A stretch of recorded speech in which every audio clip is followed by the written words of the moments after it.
আমার মেয়েটাকে উপভোগ করে, আমার মেয়েটাকে লোভের নজরে তাকায়, এক চাইতে লাঞ্ছনা বেটা, তুই মরে যাস টাকা বেটা, মরে যাও না কেন তুমি? এত বড় বেইজ্জতির পরে আমার মেয়ে কোলে পিঠে করে যাকে আমি মানুষ করলাম, আমার একটা 2 বছরের মেয়ে আছে, কথার কথা এই মেয়েটা রাতের 2টা 3টা বাজেও যদি আমি ঘরে ফিরি সব সময় জেগে থাকি, যতক্ষণ আমি গিয়া বাসায় না ঢুকি আমার মেয়েটা ঘুমায় না। রাত 2টা আমার ড্রাইভার সব সময় দেখে, এটা রাতের 2টা বাজে গিয়া বাচ্চাটাকে জড়ায়া ধরলে, আদর করলে, আমার পাশে নিয়ে শোয়াইলে তুই ঘুমে। তা আমি এতটা যত্ন করে যে বাচ্চা মানুষ করে, প্রতিটা মা বাপ এভাবে কষ্ট করে নাই? তো বিনিময়ে আমার মাইয়া এখন বাজারে বাজারে ঘুরবো, মানুষের বেড হইতে চাইবো, ফলাই নেই, আমি তাহলে বাচ্চা রইলাম কেন? হ্যাঁ, বলে আমি পারি না। তো না পারলে আপনি ছেড়ে দেন, এই পরিচয় ছেড়ে দেন, স্ত্রীকে বলেন আমি তোমার লোকে পারলাম না, বাকি তোমার উপরে আমি সন্তুষ্ট না, মনে রাখো।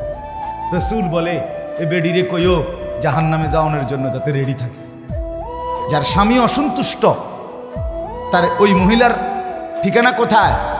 হ্যাঁ, তামনিটা কোন? যে বিবি তুমি পর্দা করো না, তুমি এক ওয়াক্ত নামাজ পড়ো না, তো মনে রাখো আমি তোমার লগে ফাইলাম না, হয়তো কুলাইতাইলাম না, বুঝাইতাইলাম না, তুমি আমার কথা শুনলা না, তবে এটা মনে রাখো আমি তোমার প্রতি অসন্তুষ্ট, আমি তোমার প্রতি আর কোনোদিন খুশি হইতে পারলাম না। এটাও যদি বলেন তো বেডির জাহান্নামে যাইতে আর অসুবিধা হইত না। আপনার ছেলেকে বলেন বাপ তুই নামাজ পড়স না, তোর প্রতি বেড়া আমি তোরে পারলাম না, তুই ঘাড় ফাঁক দেস, তুই মাস্তানের মতো চুল রাখছ, তুই তোর বন্ধুরারে পাইয়া এখন আর আমারে পাত্তা দেস না, ঠিক আছে পুত আমি তোর লগে কুলাইতারলাম না, কিন্তু এটা মনে রাখিস আমি বাপ হিসাবে তোর প্রতি অসন্তুষ্ট, তাহলে ওই সন্তানের জাহান্নাম নিশ্চিত। বলে দেন। এক বয়সী একসাথে বসলে ফায়দা হবে না দোস্ত, এটা ফাইজলামির জায়গা না, সাবধান।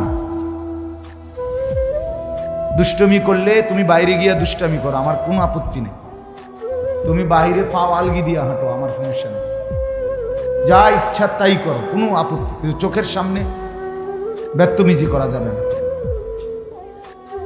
এটা আমি কোনোভাবেই মেনে। আমাদের যথোপযুক্ত আন্তরিকতা যতক্ষণ না হবে, যত বছরে না হবে, আপনার দিলে যদি আল্লাহর কথার প্রতি আন্তরিকতা না আসে, 100 বছর না 1 লক্ষ বছর শুনলেও আপনার কোনো পরিবর্তন হবে, এটা গুরুত্বপূর্ণ বিষয়। আমাদের ছেলেরা বদনসিব অসংখ্য, এই কারণে মসজিদে ঢুকছে, পিছনে বসছে, ইমাম সাহেব বেচারা বয়ান করতেছে মনোযোগ দিয়েই, কিন্তু ওই ছেলের ভিতরে কোনো ন্যূনতম আন্তরিকতা নেই, যার কারণে অপদার্থই থেকে যায়। যেমন ঢুকছে বছরের পর বছর এমনই বের, কোনো পরিবর্তন, চলা ফেরা উঠা বসা, এটা কারণ। প্রথম কাতারে বসছে মুরব্বী, আজকে 60 বছর বয়স, 40 বছর ধরে ওয়াজ শুনে, জুমার বয়ান শুনে, কিন্তু পরিবর্তন নেই। কেন?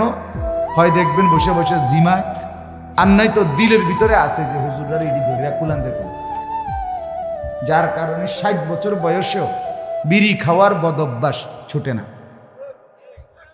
অথচ এত বয়স্ক লোক বিড়ি সিগারেট খাওয়ার কথা না, কারণ ওনার হায়াত